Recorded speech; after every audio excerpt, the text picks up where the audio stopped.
আসসালামু আলাইকুম। বাংলাদেশ কৃষি প্রধান দেশ। তো আমাদের দেশের কৃষি দিনে দিনে অনেক উন্নত হচ্ছে।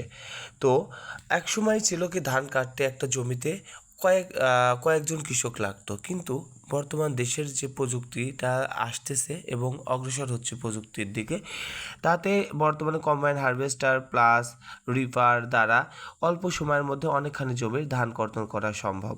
তো তেমনি আমাদের এই মাঠে দুইটি কম্বাইন হারভেস্টার দিয়ে ধান কাটা হচ্ছে।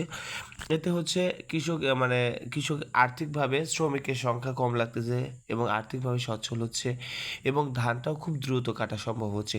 এতে করে হয়তো বিভিন্ন ধরনের প্রাকৃতিক দুর্যোগ থেকে ফসলকে দ্রুত রক্ষা করা যাচ্ছে, কারণ এই সময়টা ঝড় বৃষ্টির সময়। তো যদি আমার জমি থেকে পাকা ধানটা দ্রুত সরাতে পারি, তাহলে অবশ্যই আমার ফসলটি আর্থিক ক্ষতির সম্ভাবনাটা খুবই কমে যাচ্ছে। তো অবশ্যই আমি বলবো যে আপনারা যেসব আধুনিক প্রযুক্তিগুলো আছে সেগুলো আপনারা গ্রহণ করে আপনারা চাষাবাদে ব্যবহার করুন। এতে আপনাদেরও উপকার হবে এবং দেশেরও উন্নয়ন সাধিত হবে। তো ধন্যবাদ সবাইকে। আসসালামু আলাইকুম।